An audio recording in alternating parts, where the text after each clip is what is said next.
says there we're live. You never know. It says going live for quite a while. So if it was live a little bit sooner, maybe you got to see my little dance while I was waiting. So welcome to the studio, everybody. Happy Monday. It is the third week of December. I don't even know. That's crazy to me. We did start December just a little bit early. We started on the 29th of November. So that accounts for some of it, but still the third week of December. Not to freak anybody out. Okay. But we're going to talk through everything that's going on in the studio this week and what the kids are doing and learning, and then what's coming up for those last couple weeks of 2021 and all the fun things. So if you're new to the studio, my name is Allison Jensen. I'm the owner of Easel School of Art.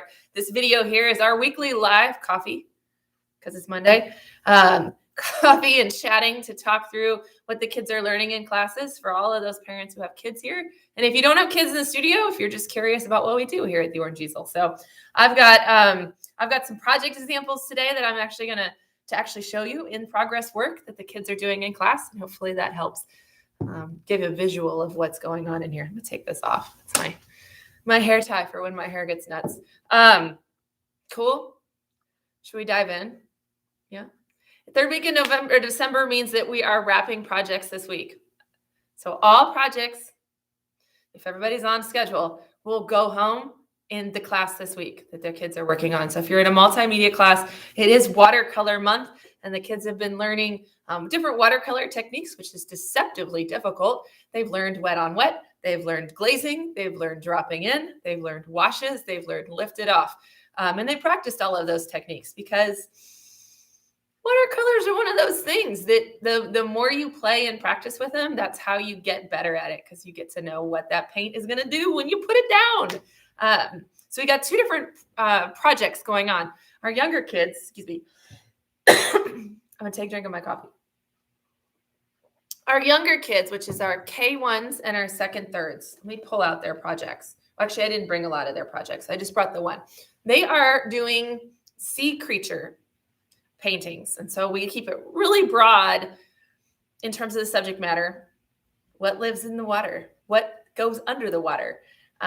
Because we want them to use their brains and come up with their ideas and come up with their composition, as opposed to us saying, okay, now over here in this corner, we're going to draw a starfish. And then here's the fun seaweed that goes up the side. And then over here, because as an artist, I can plan a composition and I know the rules of composition. I know how to make a good composition.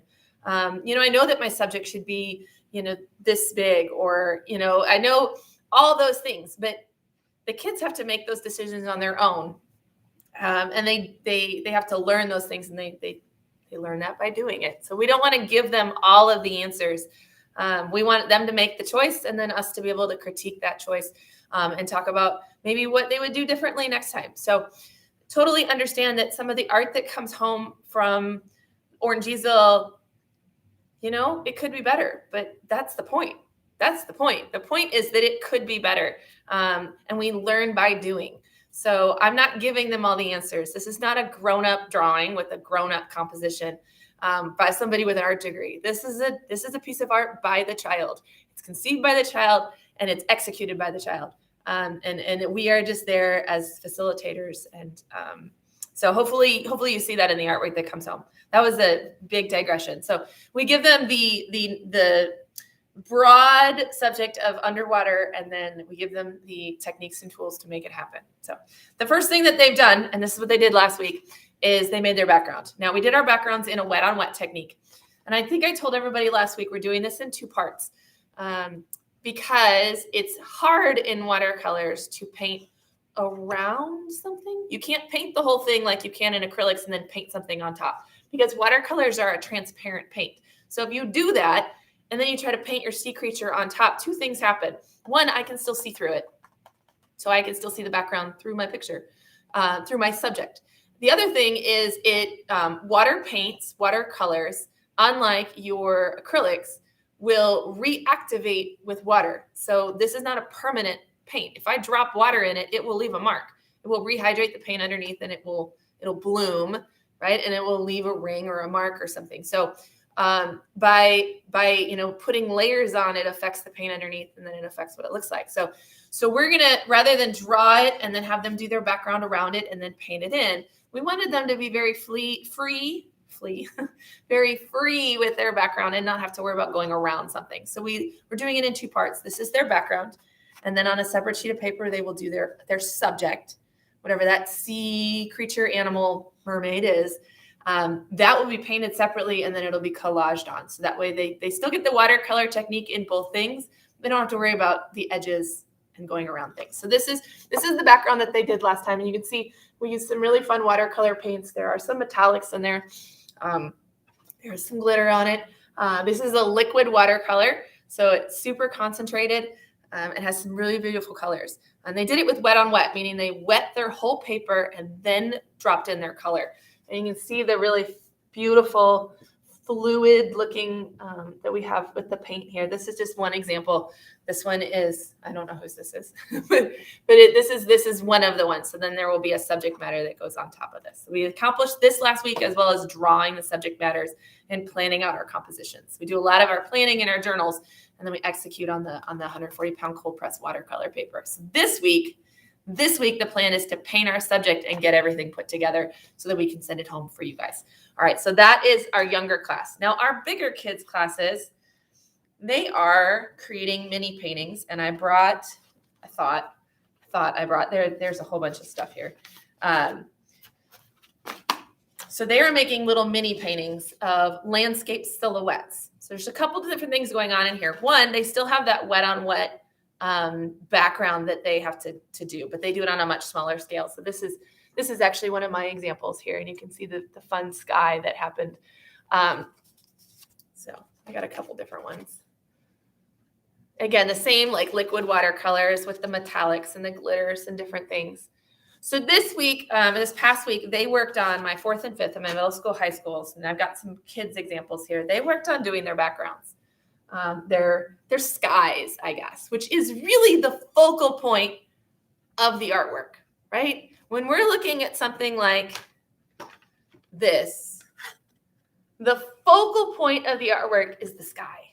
And that's one thing that a silhouette does for us, is it puts emphasis on that big expanse of color that is the sky. So our kids worked on kind of a grid of different skies. And I've got some really fun ones that happened here. Look at how these watercolors bloom when they drop in. That's something that only watercolors do. This is fun.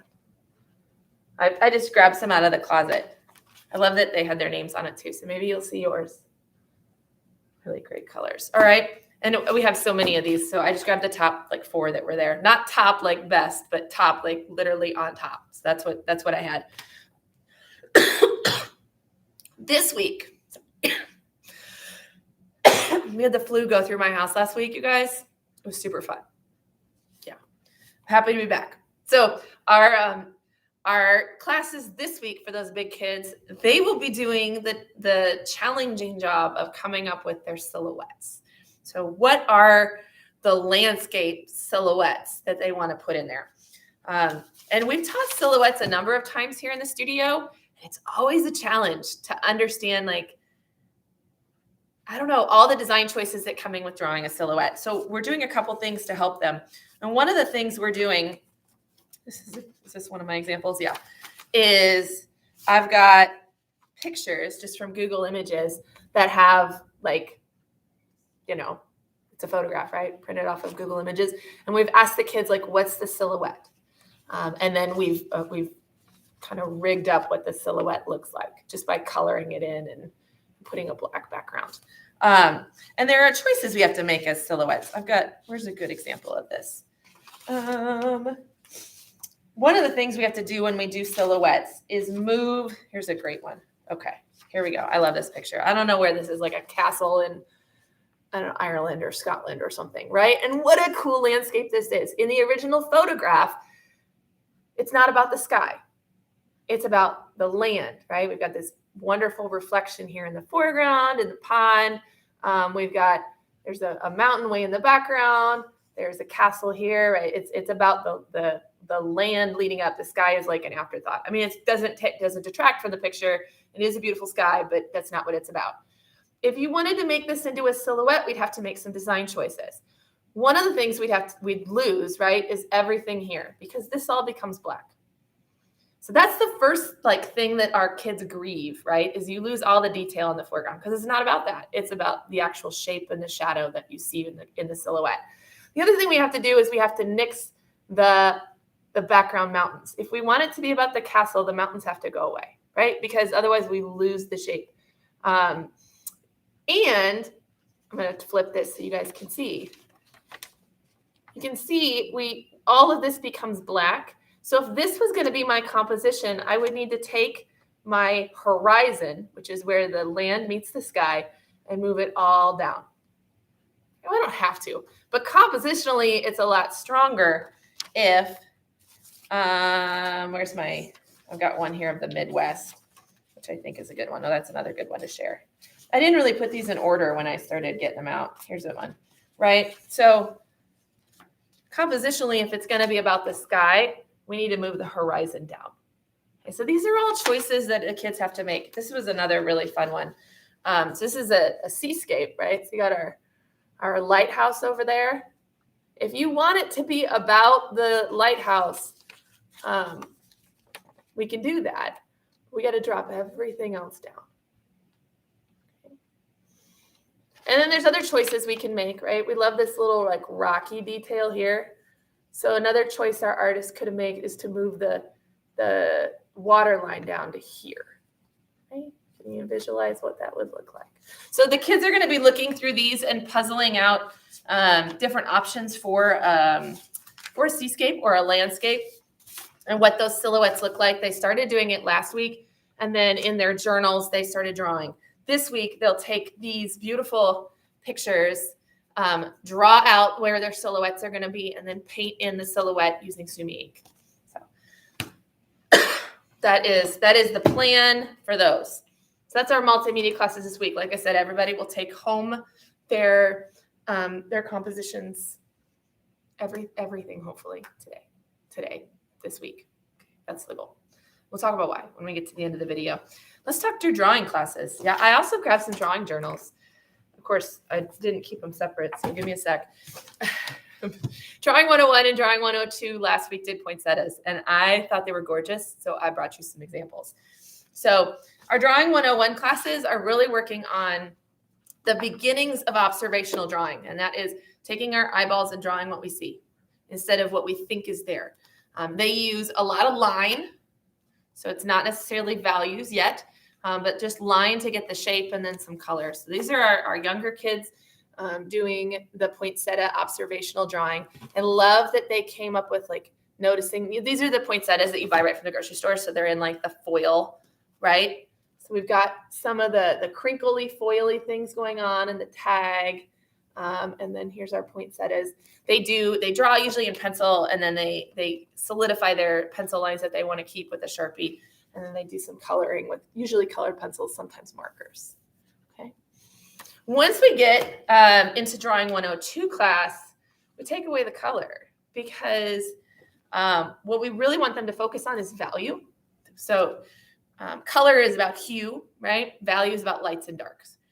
If we take away the color, then you have to really focus on where the shadows and the highlights are in order to get your shape, your 3 dimensions. And so this is a 102 student, and you can see the difference in their drawing. First of all, theirs is a 90-minute class, and a still life in 90 minutes is like a sprint. So we very rarely finish our still life drawings. Even if I were to draw for 90 minutes straight, I probably wouldn't finish. People who don't draw maybe don't understand that, but it takes lots of time to make a detailed rendering using lights and darks and values. So we offer charcoal and graphite pencils for the kids to do this.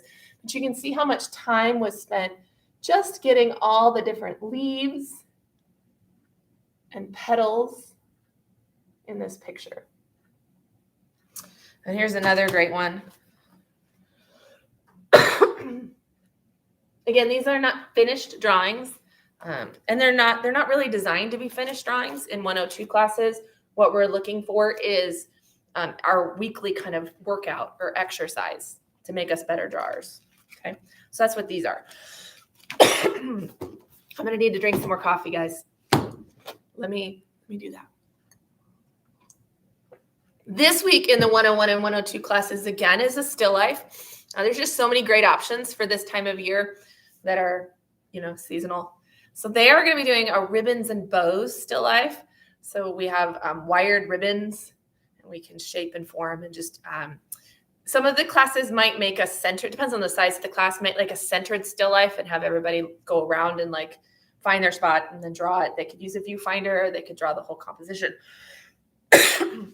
Some of our classes might pull it individually and give each artist a couple bows, especially those fun like the sticker ones, right? That have that fun shiny like metallic-y surface to them. Those are great ones to draw. And they've got a lot of curves and bends. And I mean, this is a challenging thing to draw. One bow like that I could draw for easily a couple hours. But we'll give them a couple of those as well as some ribbons and let them make their own still life. So they get to do some little bit of like assemblage and building. So they can make their own and then draw that. So that'll be your 102s in the advanced realistic and the drawing 101s. Okay. The next thing we should talk about is drawing 102 comic and anime. So they last week, what did they do last week? Oh, they did inking techniques. So scrumbling and stippling and I didn't even grab it. And cross hatching and a line weight. This week we're learning how to add color. So we'll do some coloring techniques, how we add color to a comic style drawing. So we'll break out the colored pencils, we'll break out the markers. Those are the most common ways to do it. We do have some acrylic inks. So in some of our classes might break out acrylic inks. It depends on the class. Yeah. That's probably not nearly as common because it's more of a watercolor application than it is like an alcoholic marker. All right. So those are 102 classes and 101 classes, multimedia classes. Let's move on. Sewing classes are making pajamas. Most of our kids should finish their pajamas this week. So they should be able to take it home. I know a lot of them are making it for Christmas. If they don't, we will still have the machines out in week 4 so that they can do it. Don't feel like you have to do a makeup. I did take a look back there. I haven't talked to Miss Liz, but I did take a look back there, and it looks like we got some unsewing that needs to happen. Unsewing is never fun when you're sewing projects. For those of you who are sewers, you know that. Like breaking out that seam ripper, not a fun thing. But it looks like we got some unsewing that needs to happen because this is our first apparel project, like wearable, has to fit apparel project. And some of our 1/4 inch seam allowances are more like 2 inches. So I was like, that's not going to fit. So it looks like we got some unsewing that might have to happen, but hopefully we can knock maybe the unsewing out pretty quick and sew that seam better, more accurately. So it fits over our waist, and we'll get those pajama pants done. So they do have to sew a casing for the waistband. It'll be a drawstring waistband, get that attached. Everybody's got their pants put together, but they still need the waistband and the cuffs. And I did notice that some of the seams might be just a tad bit too big. So unless Miss Liz cut those pants real big, we're going to have to unsew them. But we'll get that fixed. That's part of the sewing process is that, it matters what your seam allowance is. So we'll get those hopefully finished up this week and take home some really super cute pajama pants at the end of the week today on week 3. Our fundamentals classes, which is our preschool classes, are going to be reading The Snowy Day. It's like 60 degrees outside here in Kansas City, but you got to read The Snowy Day in December. So we're going to read The Snowy Day. And we're making snow paint, which is a mixture of shaving cream and white school glue. And glitter, of course. And we'll be using snow paint in our journals as well as to finish up those holiday tree projects that we've been making. We'll decorate those trees with little sequins and spangles as well. Just finish those up. So that project will go home this week. That's the one we've been working on for the last 2 weeks. So that's a 3-week project. It'll finish this week with the Snowy Day. And then we have all of our fun stations. I believe the cookie baking station has been the favorite. If anybody's looking for something fun to do with their preschoolers, the snow paint recipe is on our blog, and you should definitely check it out. It's super easy to make, and it makes a really adorable puffy paint. If you color it with food coloring or liquid washable watercolors, you can have colored paint too. It doesn't really work with snow, but if you're just looking for a puff paint, that's fun. Okay, fundamentals, sewing, multimedia, drawing. Done with that Post-it note. Set it over here. All right, we're into housekeeping. So let's talk about the last couple weeks here of 2021, because we got kind of a downhill slide from this way on. So we'll get all our projects finished this week. If you missed class this week, or if you missed a class earlier in the month so you don't finish this week, it's okay. Okay, you can do a makeup this Wednesday. You cannot do a makeup next Wednesday. We'll talk about why. But you are welcome to come to a makeup after the first of the year. Even if you're like, we're not doing January classes, doesn't matter. Okay. So don't worry about it. It's not like, oh my gosh, I have to get it done before the semester's over. We're still here January, February, March, April, May. Like, we'll get you in. I mean, we'd like you not to wait till April because it's kind of hard to find the project by that time. We're like, crap, where did I put that? Or we may not have the supplies readily available, or it just makes it a little bit trickier if we're a couple months past it. But if you're 4 weeks out and you need to finish up your December project, it's fine. It's not a problem. Okay. So we're going to finish up this week, hopefully. If not, we'll schedule a makeup. Next week, so not like this week right here, but the week after, the week of Christmas, we still have our regular classes, Monday, Tuesday. Thursday classes meet on Wednesday. It's the same thing we did for Thanksgiving. So Thursday classes will meet a day early. They'll meet on Wednesday night. All the projects are finished, hopefully, because we know our attendance is going to be way down. Schools are already out on break. People are in holiday mode, whatever you got going on. So if you can't make it, don't stress. But if you can make it, it's pajama night. And you can wear your PJs to class and not just night. So if you're in homeschool class and you come during the day, same thing, wear your pajamas. We've got hot chocolate in the studio those 2 nights. 3 nights, not 2 nights, 3 nights. And then we have just fun holiday stations. So it's just a time to get together and chill. It's super chill and relaxed. And we play holiday music and we drink hot cocoa and we make art together. So without the stress of having to worry about finishing up projects. And so if you can come, we'd love to see you. If you're already on vacation, don't worry about missing it. Okay.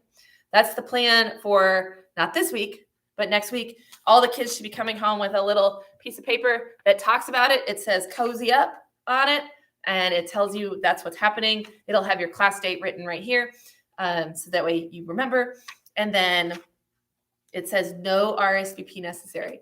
So unlike the fall party and unlike the bring a friend night, you don't have to RSVP for this. This is just to let you know. Okay. So that is what's going on the week of Christmas. Once we get past Christmas, which I believe Monday is the 25th. Is it the 27th? I'm not really sure. Probably should have researched that. Once we get past Christmas, that Monday after Christmas, there are no classes. Okay, the regular classes are on break. That's why we started the last week of November with all the December curriculum, is so that we didn't have to come back. So don't come Monday night if you're a Monday night person, or Tuesday night. Don't come, okay? Because we won't be here. Our instructors are working during the day that week because it is our winter break art camps. So we'll take our evenings to hang out with our family as opposed to the other way around. All right. If you are interested in winter break art camps, we do still have some spots available in the mini camps, which are for the preschoolers, the 3 to 5s, as well as in the big kid K and up camps. We have a drawing, a painting, sculpture, and a printmaking camp. You can sign up for one. You can sign up for all 4 or 2 or 3. So those are all on the website under special events is the easiest way to find those. And then our regular classes start back up the week of January 3rd. If you haven't signed up for those, make sure you do. Yeah. If you don't know, let me know, and I will look it up for you. The last day to join the studio club, meaning to sign up for the semester option, was December 31st. So you have until then if you want to do studio club. Those of you who signed up already, I've been slowly going through those, and I have to manually put the membership tagged with your kid in your account. So if you've been in your account, some of you go into your Sawyer account. If you've been in your account and you go under membership and you're like, it still doesn't say I'm a studio club member. It's just because I have to work through and put those in manually. The system isn't smart enough to do that. But so I do go through and I put those in. And then once that's in, that's when all the discount codes work for you. So that's when that 50% drawing discount code works. That's when the 25% camp discount code works. The 25% bonus class thing works. All of those, that all works once I've got the membership in there. Okay. If you are not sure if you're a Studio Club member or how you become a Studio Club member, the best place to go look is on the website. You can just type in "what is Studio Club" in the search bar, and it'll come up with a page for you. Or if you just go to the weekly classes page, there's a bunch of links that talk about it, and you can click to learn more about it. The t-shirt promo has ended. That was only on the first day that registration opened. And those have been ordered, barring supply chain issues, which I know there are a lot of, especially there has been a lot of, and then there are even more now that the holidays. But fingers crossed that those are here the first day of classes. They have been ordered, so it's out of my hands. I hope they get here. They're really cute. They're black, and they've got Miss Sarah designed them. They've got some fun little colored circle art logos on them, and then they have the orange Easel logo. Okay, so that is 2022's plan. I think that's it. I feel like there's more that I should tell you, but we're just kind of skating through to the end of the year. Other big things that are coming up, we'll have the special events page updated shortly. I was hoping to do it last week, but then I got sick. But we have to get all the 2022 spring semester special events. There aren't as many just because there aren't as many fun holidays. I mean, October's pretty awesome. It's hard to top that. So we might do something fun for Valentine's Day. I got to look at that. We're definitely doing Mother's Day. So that's actually already on the Google Calendar if you want to look. So Mother's Day Make Art for Mom will still happen. The Easter workshop will still happen, where we BYOE, bring your own eggs and decorate eggs in the studio. That'll still happen. That might be the only special events we have going on. And we do have an art show tentatively planned. So we'll get that solidified and on the calendar so you guys can put that on your calendar for an art show. We haven't done an art show in the last couple of years, and we've really missed that part of creating and exhibiting. So we'll have an art show coming up. We try not to do it in the month of May because everything's in the month of May. So it'll probably be in April. In a perfect world, we do it in June, but then we lose all of you because everybody goes on vacation, and I hate to lose you. So we'll try to do it in April. And if for some reason, for any reason, I shouldn't say not for some reason, if for any reason you have done fall semester classes and not spring semester classes, you are still invited to join, to exhibit in the yearly art show. So we've learned not to do it at the end of the first semester because there's just too much stuff going on. Can't do it in December. Can't do one more thing in December. I don't know about you guys, but I can't do one more thing in December. So it'll be in April when we do the show. And it'll be hosted at your home art studio. So anything else? Summer stuff's coming soon. The team usually meets over winter break and finalizes summer. We've already drafted it, but we'll finalize it for summer and start getting it on the website. I believe the first of the summer reveals starts happening the first or second week of February. We start revealing different things that are coming for summer, and then registration for Studio Club members starts March 1st. Registration for everybody else starts March 15th. So that'll be the plan. Last year we had quite a few things fill up before the middle of April. So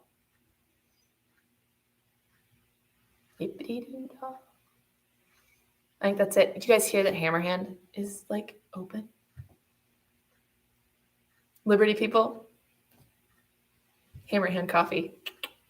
They opened Thursday. So you should definitely, like, when you bring your kids to the studio, go tell them how thankful you are that they're in the neighborhood. Or just tell them how thankful that their Orange Easel instructors are that they're in the neighborhood. Yay, coffee. All right. That's all I have for you. If you need anything from me, you know where to find me. I'm here. Best way to reach me is always on the email address, Allison@orangeeaselart.com, the contact form on our website, the chat button on the website, because that goes to Facebook Messenger, Facebook messaging the Orange Easel page, not my personal profile, Orange Easel page, or Instagram DMs. Those are the best way to reach me if you just have a quick question, because it pings my phone. Emails don't ping my phone, sorry. The social media stuff pings my phone. And I'm usually pretty quick at right back at you. Sometimes it's a really easy question, and I can either point you in the right direction or shoot you an answer. That's the best way to grab me. If you need to chat about something a little bit more in depth, by all means, set up a time to talk. I know we don't answer our phone. Like right now it's on silent because I'm shooting a video, and it was on silent this morning because I was teaching online.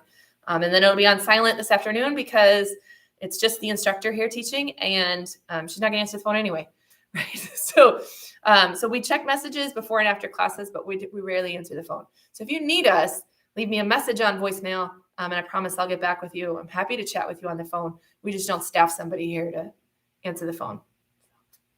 Yeah. All right. I think that's it, guys. If I forgot something, I'll go live again. Have a wonderful rest of your Monday. Yeah. And I'll be live again next week.